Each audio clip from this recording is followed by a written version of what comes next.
Hi everybody, welcome back to Recruiters Tips and Tricks. Today I'm going to be talking about interview mistakes. So you've got that big interview coming up, right? And you think you've done everything to prepare. You've researched the company in full detail, you've set out some statements and some key things you want to highlight during the interview. You've even set out a perfect outfit for the interview.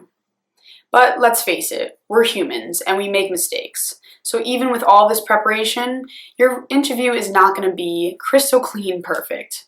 And you shouldn't want it to be perfect because then you're going to be focusing on too many little mistakes to avoid instead of focusing on the big picture of the interview, which is getting the job and showing them who you really are as a candidate.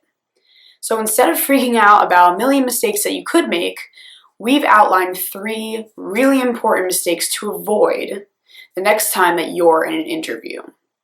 Now, these 3 mistakes have been seen a million times from employers, and they really want you to know that these are the ones to avoid. So we've outlined them for you today, and we hope that you remember them the next time that you're interviewing. Number 1, a big mistake is not providing examples for the questions you're asked. It's a great thing to tell an employer when they ask, say, when did you learn leadership? And saying, oh, well, in this certain job or in this certain role. But if you don't provide examples, where's the proof?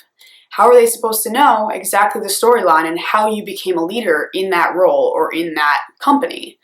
So you want to make sure that with every answer that you give them, you're giving appropriate examples, fully detailed examples, and examples that show that you are the right candidate for them.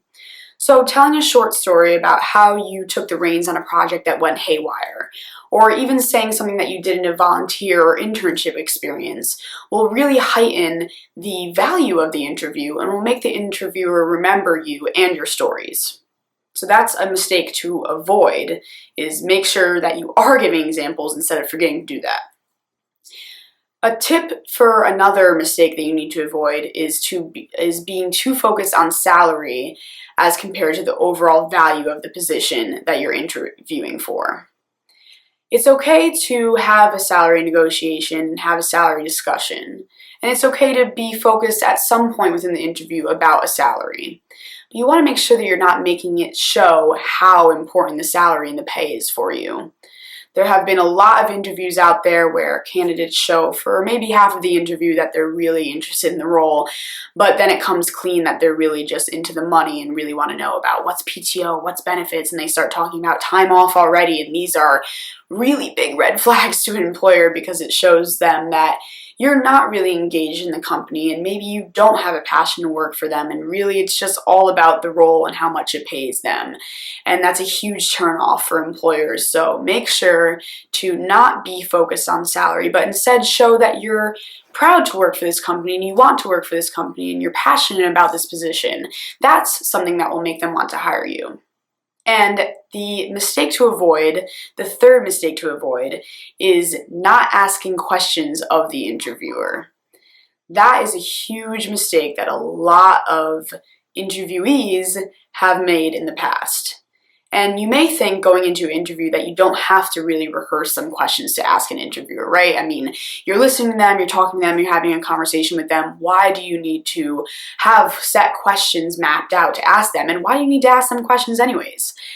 It's really important to ask them questions because it shows that you are engaged, that you are listening, that you like them as an individual, that you were interested in the conversation, that they didn't waste their time with you, and that overall that you're engaged in the company and are passionate again about the role. Having well-researched questions for the interviewer ahead of time, and not just things that are easily answered on the website or easily pop up and they're frequently asked questions about them as an interviewer. Maybe how long have they worked for the company and what are their certain opinions on things that are going on within the company? Or maybe even asking about your role to show even more how passionate you are about it. How long has this position been around, and how has it changed over the years? These are really thought-engaging questions and will really make your employer and the interviewer know that you care and that you've been listening and attentive throughout the entire interview. So make sure, because it's inevitable, your interviewer is going to ask you at the end, do you have any questions for me? Make sure that you have some things to ask them. Don't just sit there and say, well, no, I think that's about it.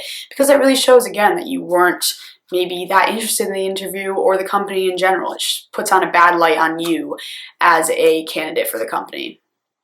So those are really important mistakes to avoid the next time you go into an interview. Again, your interview is not going to be perfect. You might flub up some words, you might forget some details, but overall, instead of trying to pay attention to every little, every little mistake that you make, you want to make sure that you're paying attention to these really key mistakes that you want to avoid, so that overall you're making a great impression on the employer and that you're considered as a great candidate. Thanks for joining us again today on Recruiter Tips and Tricks. Be sure to stay tuned on recruiter.com and on our Twitter @recruiter.com for more videos and tips and tricks coming your way. Thanks.